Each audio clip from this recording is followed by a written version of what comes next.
فرمایا تجعل فیہا من یفسد فیہا ویسفک الدماء،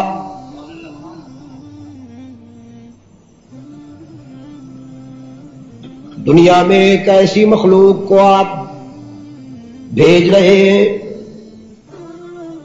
جو فساد کے شعلے بھڑکائے گی، خون بہائے گی، بد امنی پھیلائے گی، وَنَحْنُ نُسَبِّحُ بِحَمْدِكَ وَنُقَدِّسُ لَكَ،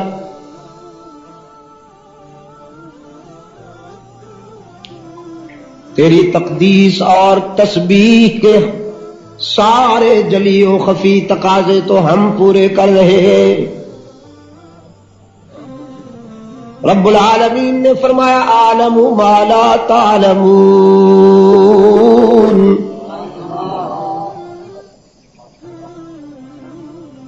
تم نے خون بہانے والوں کو دیکھا ہے، راہ حق میں خون دینے والوں کو کیوں نہیں دیکھا؟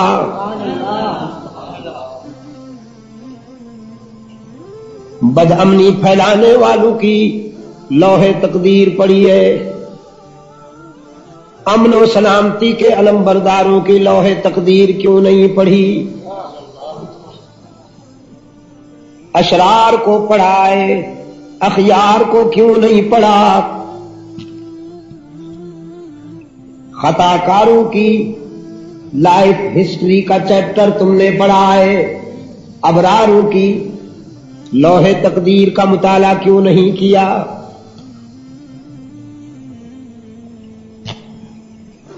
فیصلہ کل انداز میں رب العالمین نے فرمایا عالم ما لا تعلمون،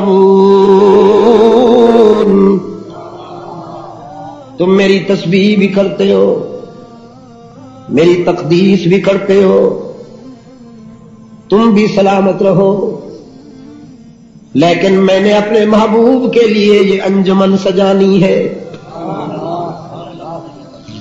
میں نے اپنے محبوب کے لیے یہ محفل آراستہ کرنی ہے،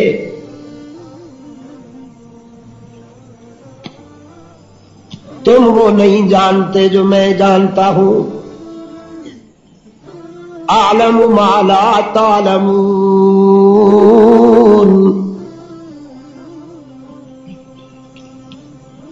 یہ تو ہے اس کا احسان۔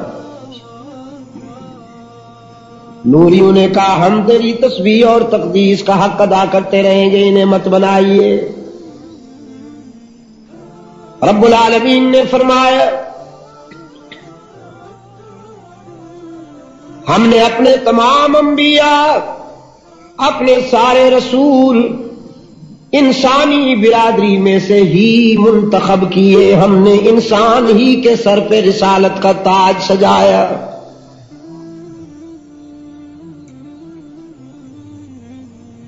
اور پرانے بیماروں کو انسانوں میں سے، وہ تو نوری اسمبلی تھی نا، انسانوں میں سے پرانے بیماروں کو سب سے پہلا اعتراض یہی ہوا کہ ابعث اللہ بشرا رسولا، یہ اللہ نے بشر کو کیوں رسول بنا دیا؟ وما منع الناس ان یؤمنوا اذ جاءهم الهدى الا ان قالوا ابعث اللہ بشرا رسولا، اللہ نے بشر کو کیوں رسول بنا دیا؟ دوسرے مقام پہ فرمایا وقالوا ما لهذا الرسول يأكل الطعام ويمشي في الاسواق، یہ رسول تو کھاتا پیتا ہے، یہ تو بازاروں میں چلتا پھرتا نظر آتا ہے۔ کیا مطلب؟ ایسا نہیں ہونا چاہیے تھا، اسے تو مہکتے ہوئے حجروں میں، انٹچ قالینوں پر، ٹھنڈی فضاؤں میں، بس تعویذ گنڈا ہی لکھتے رہنا چاہیے تھا، یہ بازار میں تجارت کرتا ہوا کیوں نظر آتا ہے؟ اور پشاور کے روشن ضمیروں، میں کہا کرتا ہوں تعویذ گنڈا کی دکان کسی نبی نے نہیں کھولی، انبیاء اور رسول کی یہ سنت نہیں ہے، یہ اجمی فنکاروں کی معاشی ضرورت ہے بس۔ کسی پیغمبر نے تعویذ کی دکان نہیں کھولی۔ انہیں جب بھی کوئی مشکل پیش آئی اللہ کے سامنے ہاتھ پھیلا لیے، اور اس نے اتنا عطا کیا کہ کوئی کمی ہی نہ رہی۔ وَقَالُوا مَا لِهَذَا الرَّسُولِ يَأْكُلُ الطَّعَامَ وَيَمْشِي فِي الْأَسْوَاقِ۔ رب العالمین نے بیماروں کے اعتراض کا جواب دیتے ہوئے فرمایا لو کان فی الارض ملائکۃ یمشون مطمئنین لنزلنا علیہم من السماء ملکا رسولا۔ دھرتی کے سینے پر اے انسانوں، اگر تمہاری جگہ نوریوں کی آبادیاں ہوتی، یہاں فرشتے آباد ہوتے، تو ہم ان کی رہنمائی کے لیے معلم بھی انہیں نوری عطا کرتے، ان کی قیادت کے لیے فرشتہ بھیجتے۔ لیکن جب تم انسان ہو تو ہم نے تمہاری تعلیم و تربیت کے لیے معلم اور ہادی بھی انسان بھیجا، جو تم میں سے ہے، تمہارے دکھوں کو سمجھتا ہے، تمہارے مسائل کو جانتا ہے، تمہارے دلوں کی دھڑکنوں کا بھی احساس رکھتا ہے۔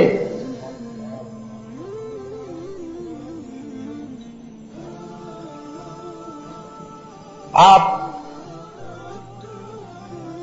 بہت آسانی کے ساتھ یہ بات سمجھنے میں کامیاب ہو گئے ہوں گے کہ تمام انبیاء اور رسل بشر تھے، تمام انبیاء و رسل بشر تھے، لیکن بے شر تھے، بے شر۔ اور یہ جو پرانے اور نئے باشر ہیں،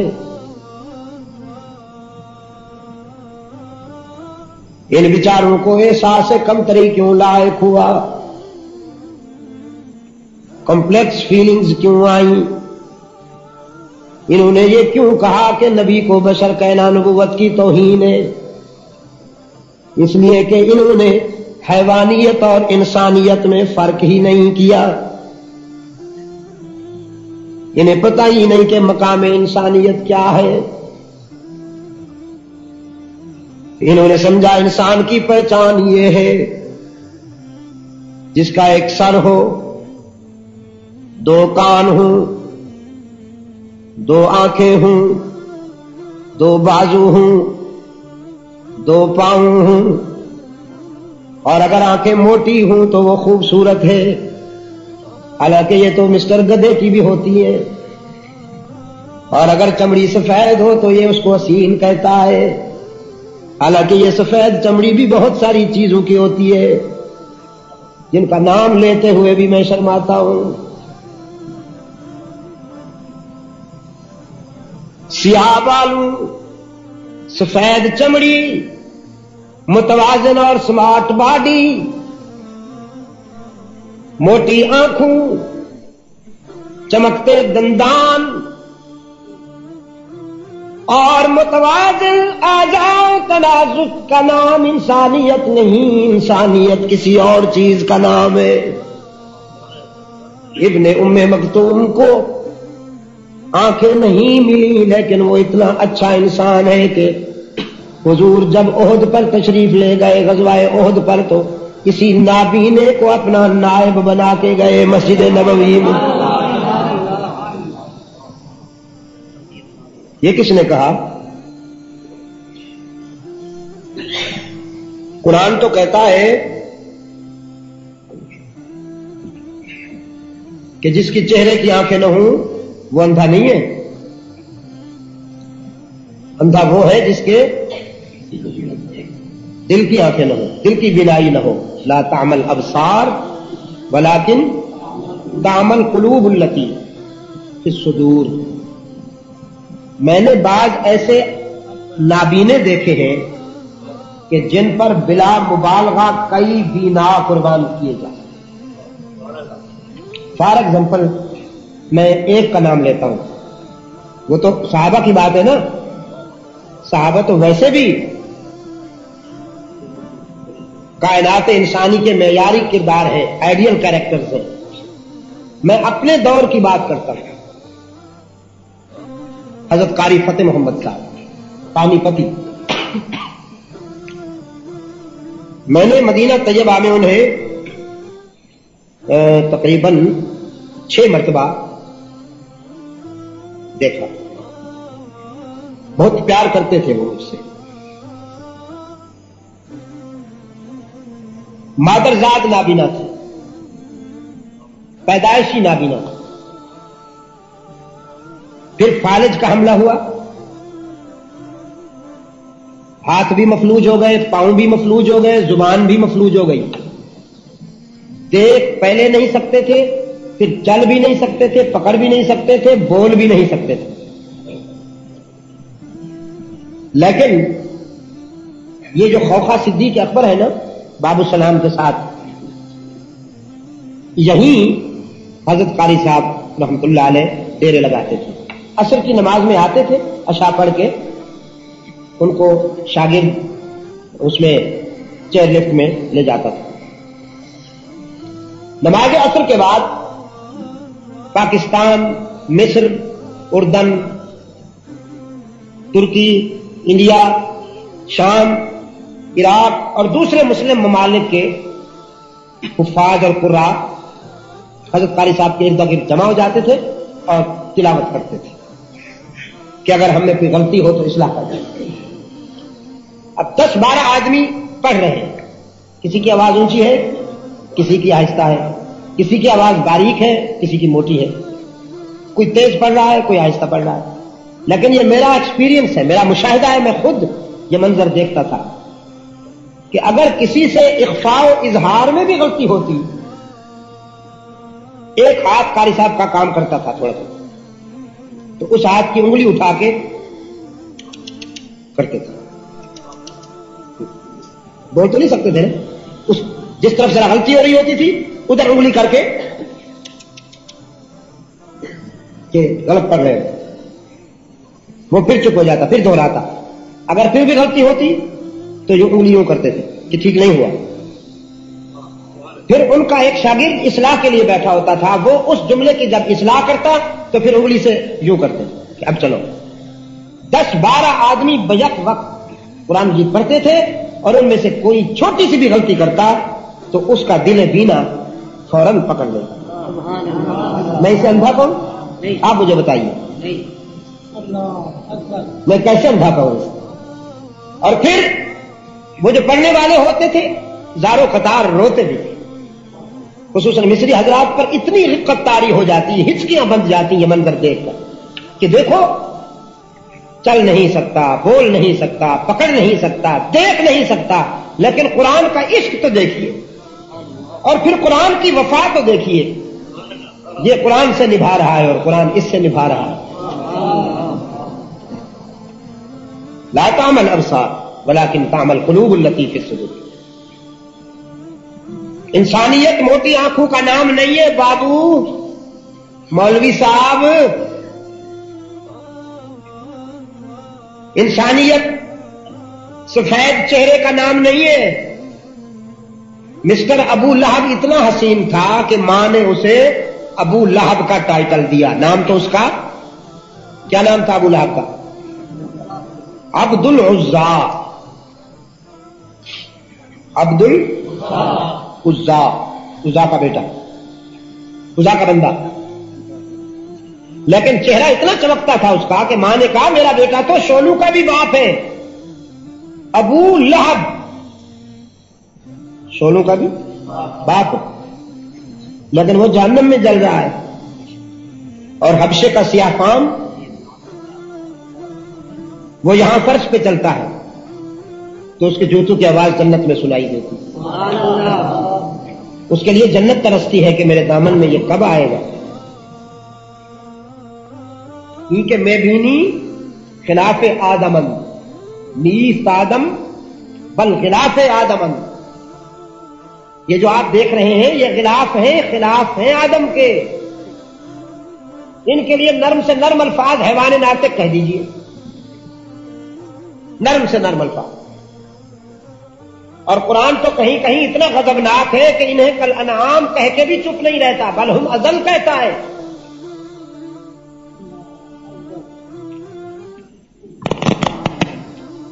فرمایا وَلَقَدْ ذَرَأْنَا لِجَهَنَّمَ كَثِيرًا مِنَ الْجِنِّ وَالْإِنسِ لَهُمْ قُلُوبٌ لَا يَفْقَهُونَ بِهَا وَلَهُمْ أَعْيُنٌ لَا يُبْصِرُونَ بِهَا وَلَهُمْ آذَانٌ لَا يَسْمَعُونَ بِهَا أُولَئِكَ كَالْأَنْعَامِ بَلْ هُمْ أَضَلُّ أُولَئِكَ هُمُ الْغَافِلُونَ. جس طرح تم اپنے چولہے کے لیے لکڑیوں کا انتظام کرتے ہو اللہ نے بھی اپنی جہنم کے لیے کچھ ایندھن بنایا ہے. انسانوں میں سے بھی اور جنات میں سے بھی جہنم کا مٹیریل.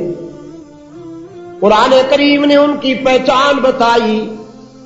لہم قلوب لا یفقہون بہا.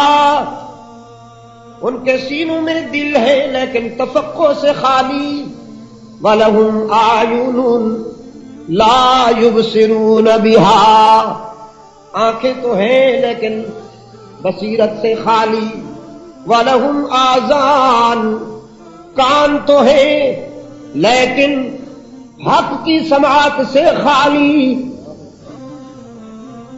طبلہ سرنگی کی دھنوں میں گانے اور قوالیاں سن کر تو جھومتے ہیں قرآن سن کر اونگتے ہیں. اولئک کالانعام بل ہم اضل. فرمایا یہ تو جانوروں چوپایوں مویشیوں سے بھی گئے گزرے ہیں. وہ بھی اتنا پٹڑی سے نہیں اترے جتنا یہ پٹڑی سے اتر گئے ہیں. میں نے کہا مولوی صاحب پہلے خود انسان بنیے پھر انشاءاللہ آپ احساس کمتری کے بیمار نہیں رہیں گے.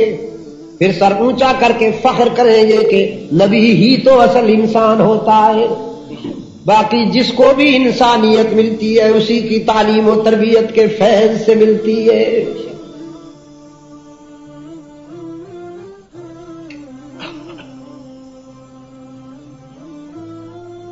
ملتان ہی کے ایک شاعر ہوا کرتے تھے.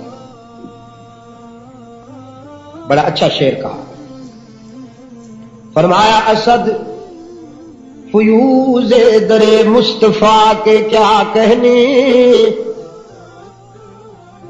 اسد فیوز در مصطفیٰ کے کیا کہنے کہ جس کو جو بھی سعادت ملی یہیں سے ملی. ابو بکر کے دامن میں صدق کے موتی ڈالنے والا کون؟ محمد عربی صلی اللہ علیہ وسلم.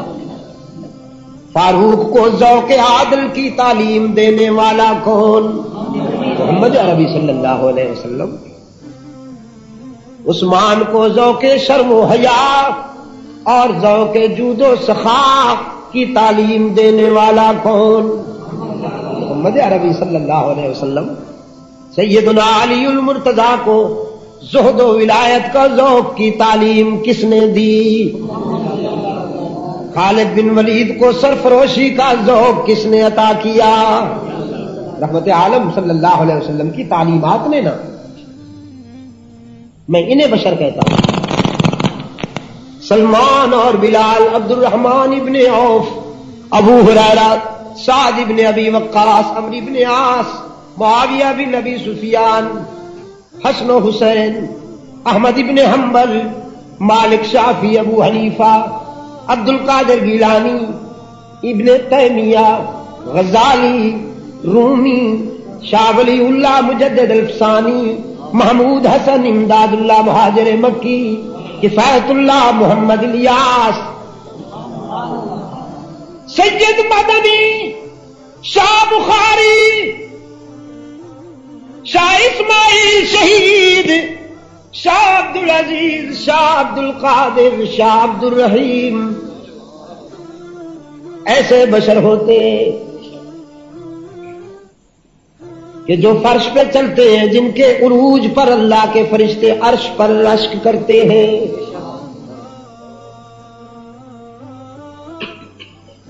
تمام نبی، تمام رسول کیا تھے؟ بشر تھے، لیکن بے شر تھے. ہمارے آقا بھی شر ہے. قرآن کریم میں متعدد مقامات پر اللہ نے اپنی بات اپنے محبوب کی زبان سے کہلوائی.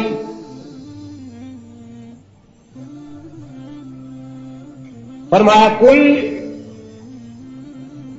لا اقول لكم عندي خزائن الله ولا اعلم الغيب ولا اقول لكم انی ملک. بیان میرا ہے لیکن زبان آپ کی. فکر و نظر کی بلندیوں سے اعلان کر دیجئے میرے محبوب، میں مختار کل نہیں. لا اقول لكم عندي خزائن اللہ. ایک مولوی صاحب کہتے ہیں یہ حضور نے اجراہ انکسار فرمایا. اجراہ انکسار فرمایا.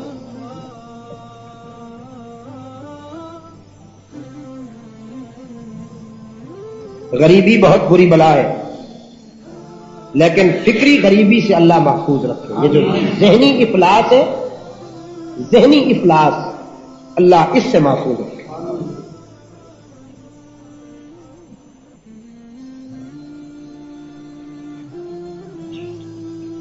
لا اقول لكم عندي خزائن اللہ. میں اعلان کرتا ہوں،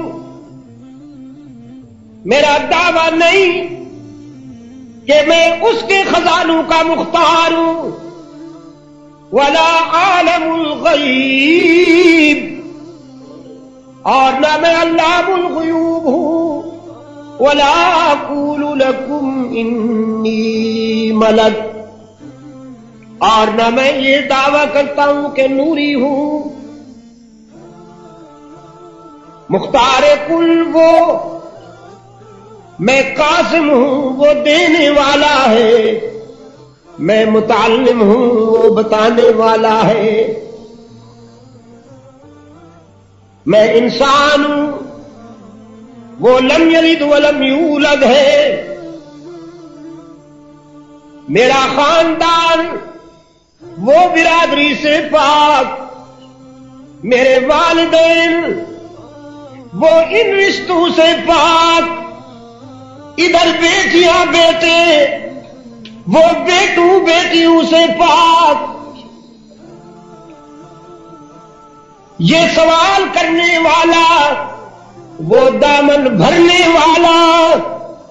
یہ روتا ہوا اچھا لگتا ہے، وہ آنسو پوچھتا ہوا اچھا لگتا ہے.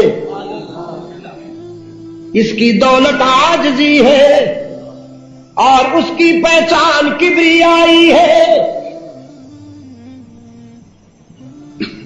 هل كنت الا بشرا رسولا.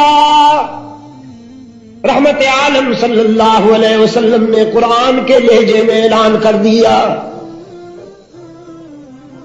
میں اس کے سوا کچھ نہیں کہ بشر ہوں، تم میں سے ہوں، لیکن اللہ نے میرے سر پہ رسالت کا تاج رکھا ہے. میں اس کا رسول انا بشر مثلکم. اور رحمت عالم صلی اللہ علیہ وسلم نے فرمایا ہے جب مجھ سے محبت کرنا تو ہوش میں رہنا. عیسائیوں کی طرح مجھ سے محبت نہ کرنا کہ دائرہ انسانیت سے نکال ڈالو. یہودیوں کی طرح محبت نہ کرنا کہ دائرہ عبدیت سے نکال ڈالو. اور پشاور کے روشن ضمیروں میں کہا کرتا ہوں اللہ کے رسول سے محبت کرنے کا معیار صدیق اکبر کا عشق. صحابہ کرام سے بڑھ کر پیغمبر سے کوئی محبت نہیں کر سکتا. لیکن صدیق اکبر کی محبت ایک دیوانے کی محبت نہیں، سرزانے کی محبت ہے. صدیق اکبر کا عشق نفسانیت کی بنیاد پر نہیں، رسول اللہ صلی اللہ علیہ وسلم کے ساتھ وحی کی بنیاد پر. رحمت عالم صلی اللہ علیہ وسلم کی وفات کے دن مدینہ اداس ہے. مدینہ کے در و دیوار پر اداسی چھائی ہوئی ہے. حضور کی وفات کا دن کون سا ہے؟ آہستہ آہستہ آہستہ آہستہ. حضور کی وفات کا دن کون سا ہے؟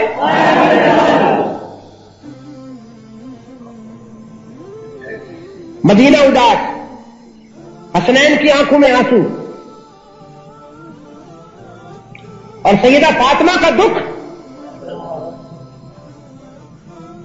فرماتی ہے صبت علیہ مصائب لو انہا صبت علی الایام سرنا لیالیا. میرے والد گرامی کی موت نے جو مجھ پر غم ڈھائے ہیں، جو میرے دلوں پر دکھوں کے بادل چھائے ہیں، اگر ان دکھوں میں سے کچھ کا سایہ چمکتے ہوئے سورج پہ پڑ جاتا تو سیاہی میں ڈوب جاتا، اس کی روشنی سلب ہو جاتی. 12 ربیع الاول کو حسنین کریمین کے آنکھوں میں آنسو. ہم نے ایک چھوٹی سی کوشش کی ہے.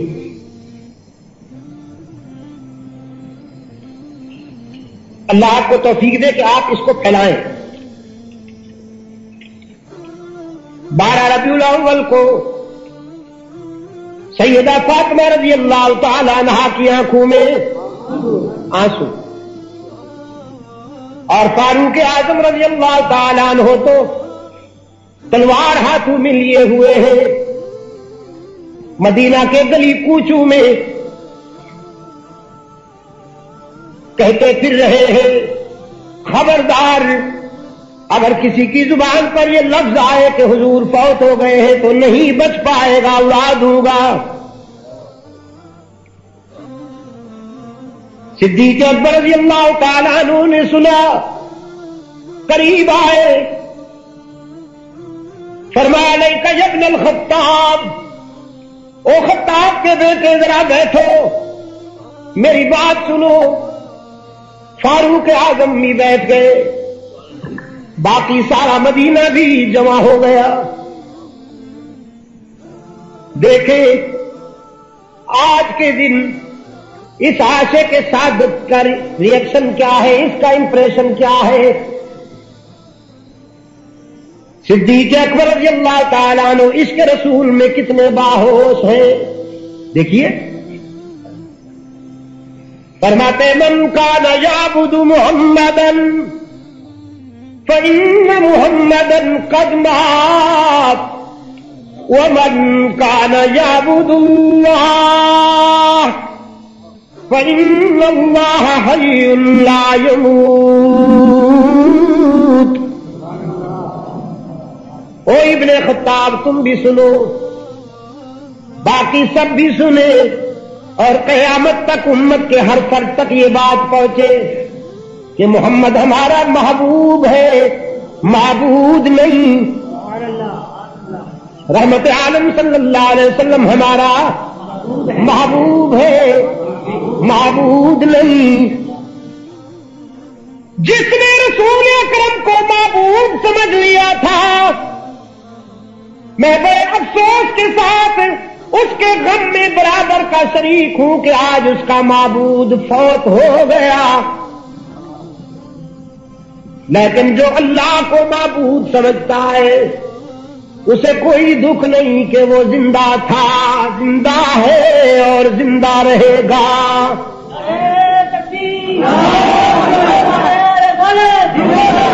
جس پر کبھی موت نہیں آنے والی وہ تو اس کے سوا کوئی نہیں، باقی کلو من علیہا فان۔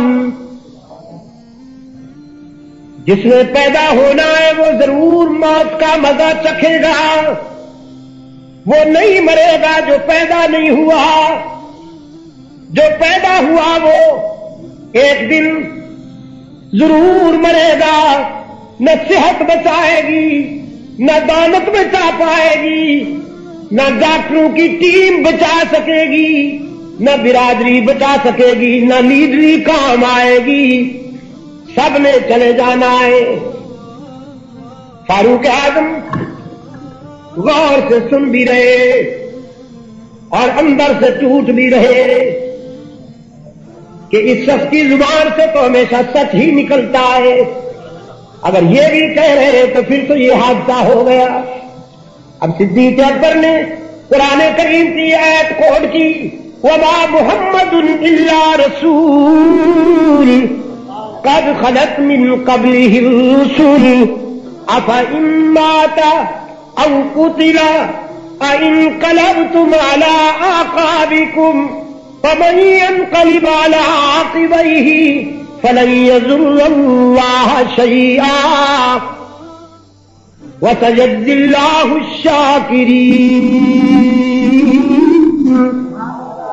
محمد اللہ کے رسول تھے صلی اللہ علیہ وسلم۔ جس طرح پہلے انبیاء اور رسول اپنا مشن پورا کر کے اس دنیا سے چلے گئے، ہمارے آقا و مولا بھی اپنا مشن پورا کر کے اس دنیا سے چلے گئے ہیں۔ عمر یہ بہکنے کا وقت نہیں، سنبھلنے کا وقت ہے، یہ رونے دھونے کا وقت نہیں، ہوش میں آنے کا وقت ہے۔ ہم نے اپنے محبوب کی امانتیں سنبھالنی ہے، رسول اللہ نے جو مشن سونپا ہے اسے سنبھالنا ہے۔ دیکھا آپ نے، یہ تھی ربیع الاول کی 12 تاریخ مدینے میں، اور یہاں بھی دیکھیے گا 12 تاریخ پشاور میں۔ یہ ربیع الاول کی 12 تاریخ تھی مدینۃ الرسول میں۔ اچھی بات ہے، بدری صاحب فرماتے باقی باتیں انشاءاللہ کل ہوں گی۔ اللہم صلی علی سیدنا محمد النبی وعلی آلہ وصحبہ وبارک وسلم۔